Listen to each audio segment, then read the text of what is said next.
Let's start off with some review based on some of the terms and concepts we've already learned. Right, the first thing is if you have a chiral molecule, we know that it's non-superimposable on its mirror image. So it's a different molecule than its mirror image. And we call these two things, the chiral molecule and the mirror image, a pair of enantiomers. So far, we've been dealing with molecules that have a single chiral center. And if you have a molecule with just one chiral center, it's always chiral, and it will always have an enantiomer. Now, we can draw an enantiomer a couple of different ways. The first is just by drawing the mirror image. So if we put our mirror plane right here, and I draw the mirror image of this molecule,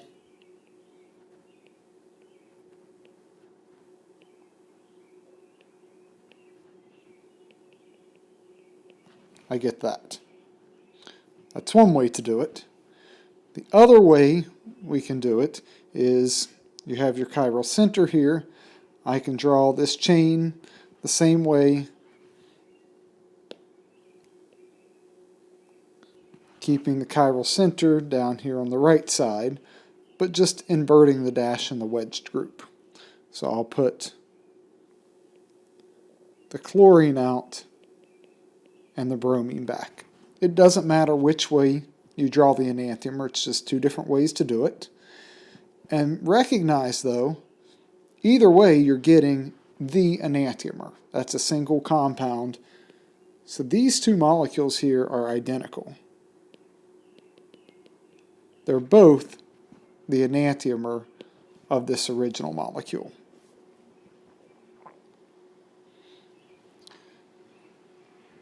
And last piece, an achiral molecule does not have an enantiomer. It will be superimposable on its mirror image, meaning it'll be identical to it.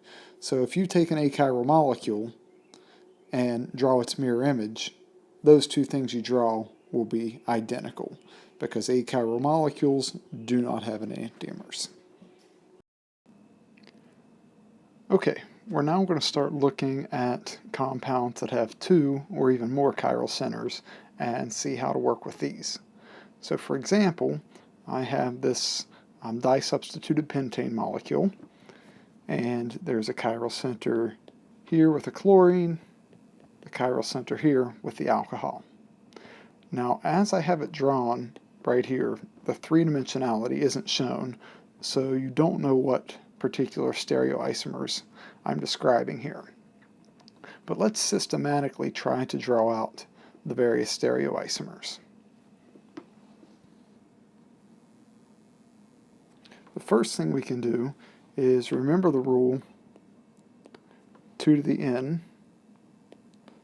where n equals the number. For now, we're going to stick with chiral centers.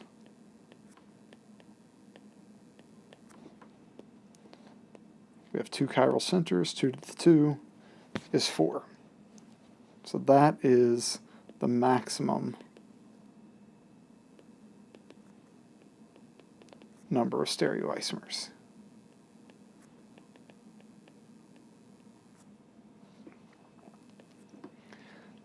Now what I'm going to do is I'm going to draw this molecule.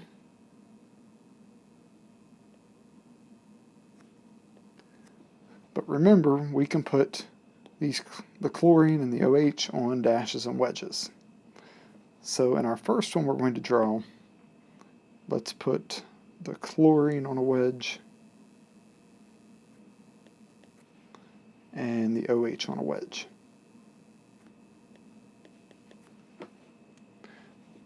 Alright, then the second option, what if we put them both as dashes?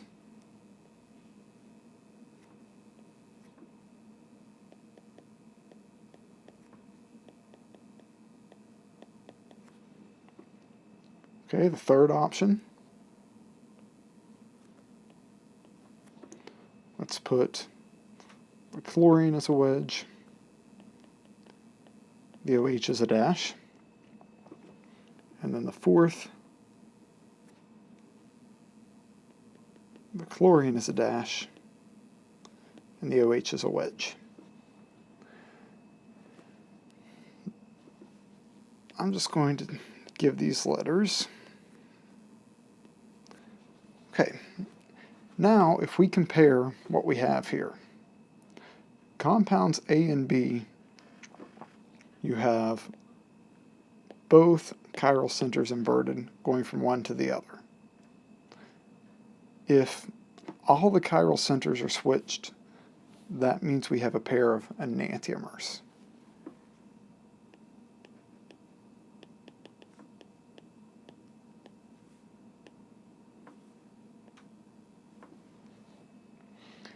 Right? And the same thing for C and D. In C, if this chiral center gets inverted and this chiral center gets inverted, we have another pair of enantiomers.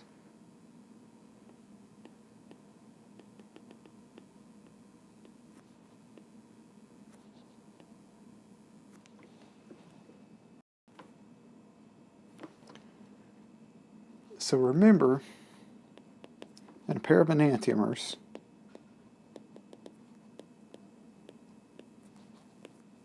we have a pair of non-superimposable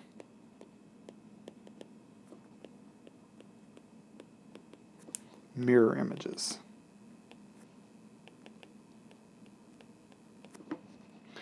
And you can see in a pair of enantiomers, all the chiral centers are inverted.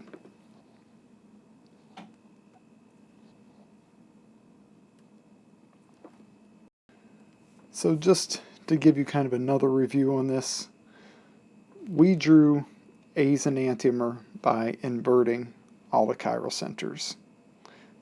But you could have also done it by drawing the mirror image.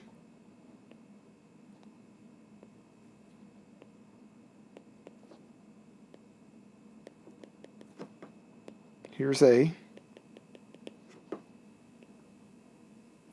Here's the mirror image of A.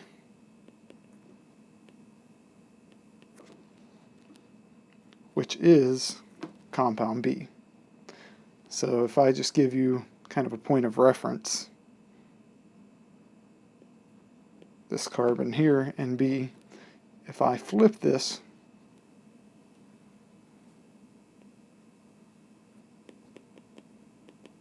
horizontally,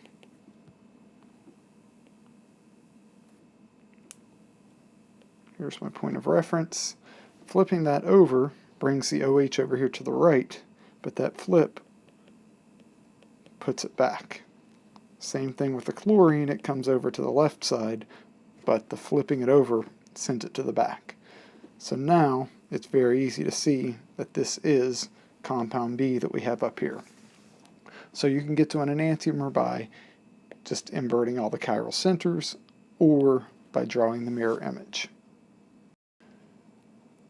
So then the question becomes, if all four of these compounds are stereoisomers, and we have some pairs of enantiomers, what's the relationships between the non-pairs of enantiomers? For example, A and C. They're stereoisomers, but they're not mirror images, they're not superimposable. Same way B and D. So our other pairs we can consider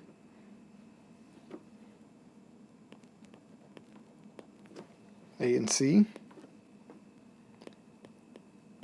A and D, B and C, and B and D. What's the relationship between these? Well, if we try to define them,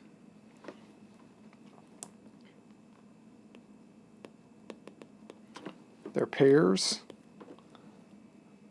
of non-superimposable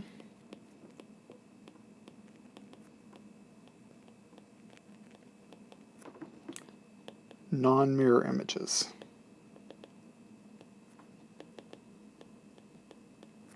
So these are different than enantiomers.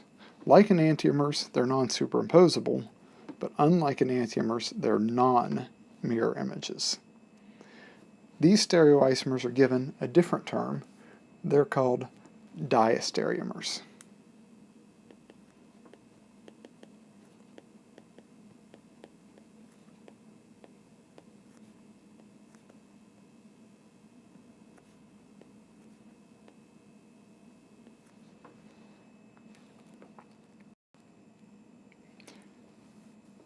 In a pair of diastereomers that have chiral centers,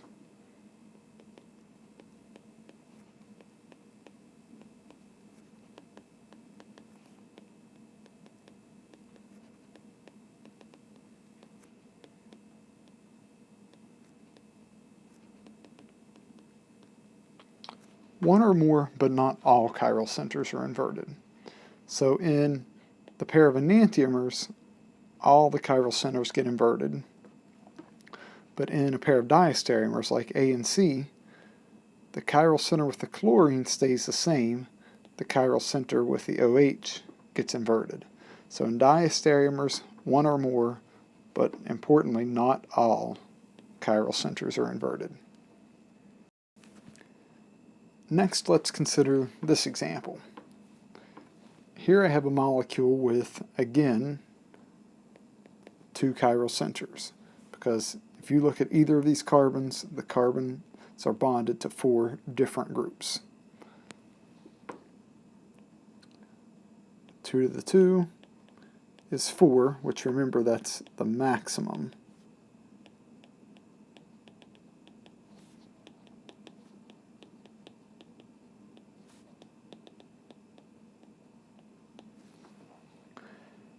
So we could certainly have less than 4, just not more stereoisomers for this molecule. Let's do like we did in the last example and draw all 4 possibilities. Possibility 1,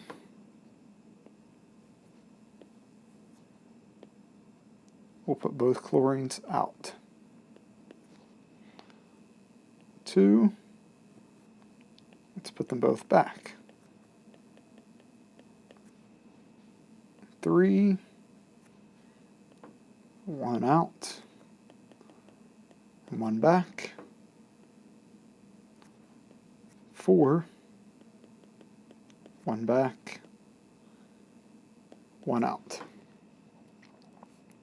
So these are the 4 potential stereoisomers. But what you want to recognize is that if we look closely at these first 2, let me take this second one, and I'm going to highlight that carbon just to give us a reference, and flip it over horizontally.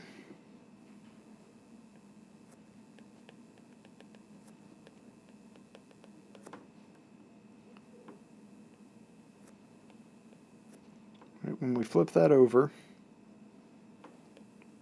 we flip that carbon from the left to the right, and that makes our chlorines come out by flipping it over. Okay, now compare it to, let's just do A, B, C, and D. Compare that to A.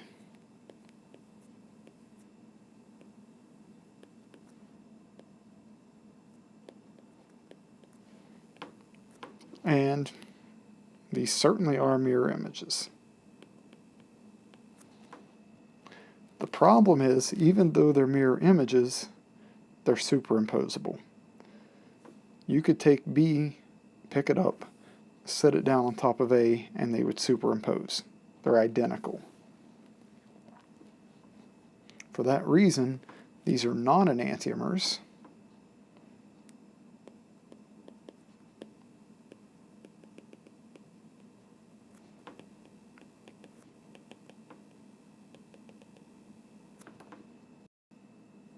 But they're identical compounds. So if you think about this, A is superimposable.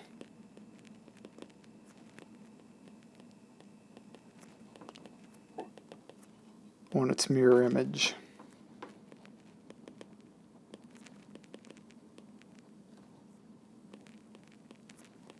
B. If that's the case, A and B don't have an enantiomer.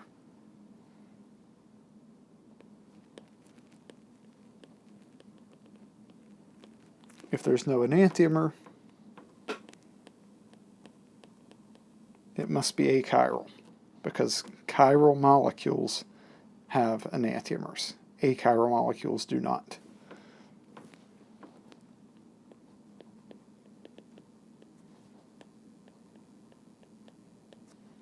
So we'll say those are achiral. A equals B. And this leads us to kind of a new point or a new term here. If we have a molecule that has two or more chiral centers, it can actually be achiral due to a plane of symmetry. So in this case, because those chlorines are on both sides, there's a symmetry plane that'll cut this molecule in half. And this type of compound, where you have chiral centers, yet it's achiral due to symmetry, this is called a meso compound.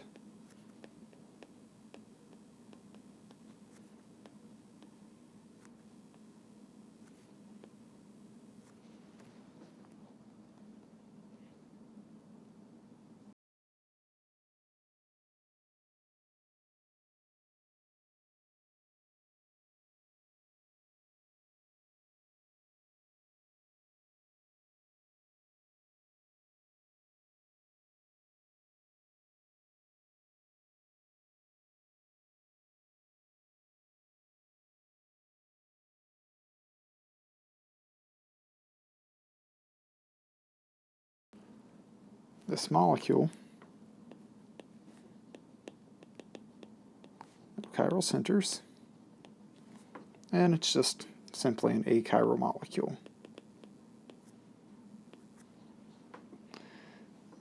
Okay, the second one, if we look at it, again, you have the same type of situation. You have a hydrogen and a hydrogen. There's not four different groups. The two hydrogen are the same, so there's no chiral centers.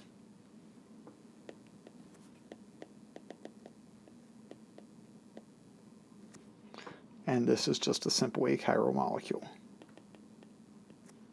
All right, now we look down here to the bottom left, and this is a chiral center, this is a chiral center, this is one, and this is one. Now the one in the middle, where the fluorine is pointed out, that's not a chiral center because this group on the left is identical to the group on the right, so there's not four different groups there. We have chiral centers, yet you can cut this molecule in half with a plane of symmetry. So this is an achiral compound because of symmetry, but it's a special achiral compound. It's a meso compound. Sometimes you'll just say it's meso-achiral.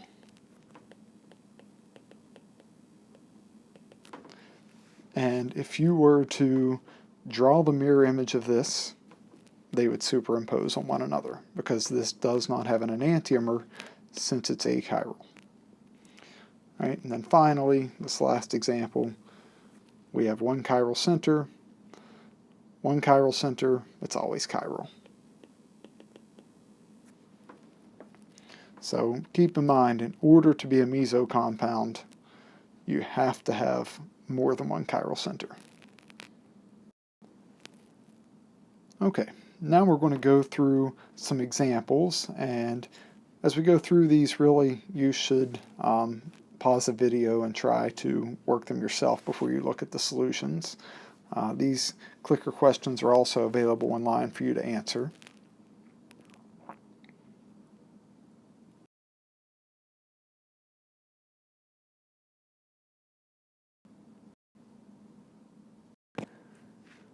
Okay, in this example, hopefully you recognize that there are two chiral centers.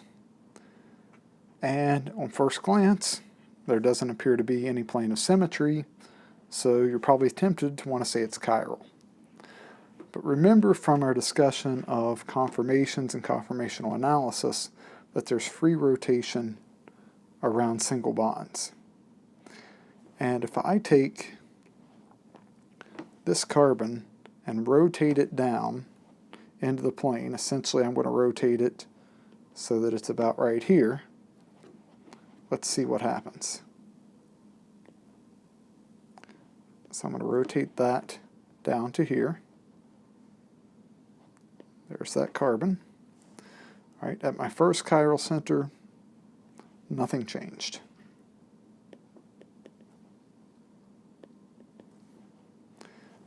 But at this second, rotating that methyl down 180 degrees brings this OH from the back to out. If we look at this now, you can see there is a plane of symmetry.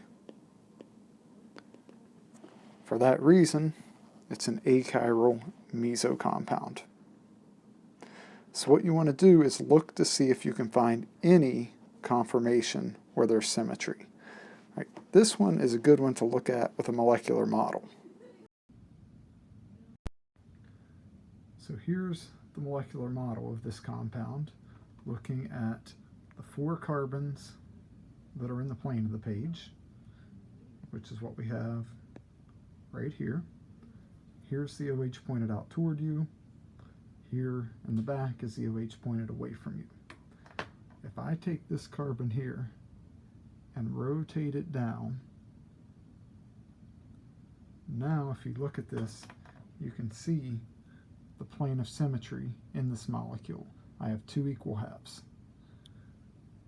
Right? If you're having any trouble seeing that, you can build the molecule yourself and prove that. So that brings us to our next question. Does this molecule have an enantiomer?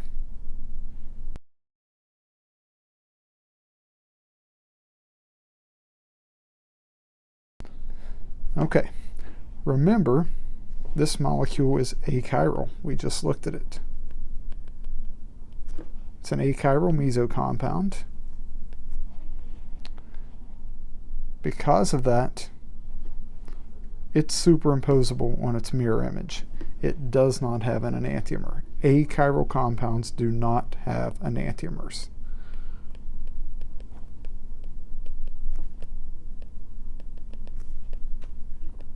Because anytime you make what appears to be its enantiomer, it's just identical to the original molecule. The next question. What's the relationship between these two compounds? So here's the one we've been looking at. And this is the achiral mesocompound.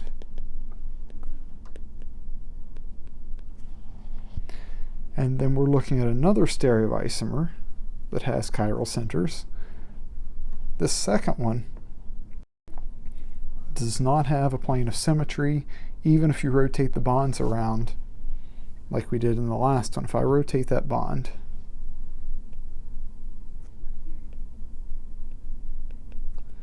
that sends this out OH to the back.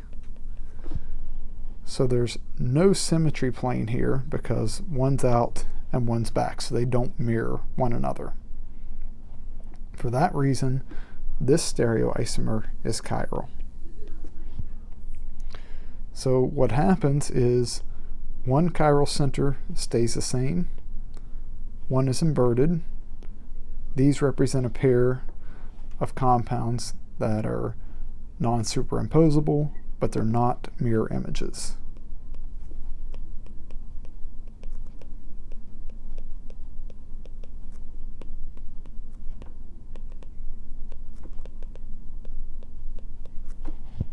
That's the definition of diastereomers.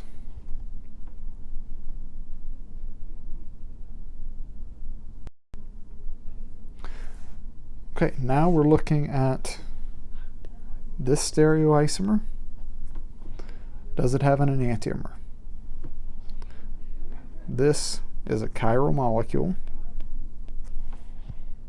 and chiral molecules do have enantiomers. So I can draw the enantiomer by, the easiest way is just inverting both chiral centers. So I'll put this OH back and this OH back. That's the enantiomer. It's a non-superimposable mirror image. All right, the last question here, what is the relationship between these two molecules?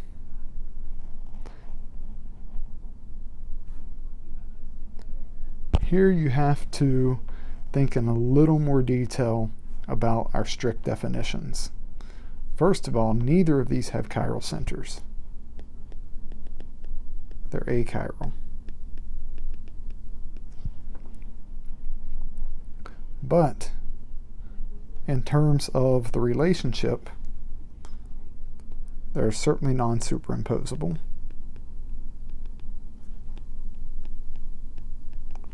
Because in one, the groups are on opposite sides of the double bond. In the other, the groups are on the same side. And remember, the double bond locks these in place, so you cannot rotate around that. So they're stuck as is. So you can't pick this one up and superimpose it on this one because the double bond configuration is different. Also, they're not mirror images.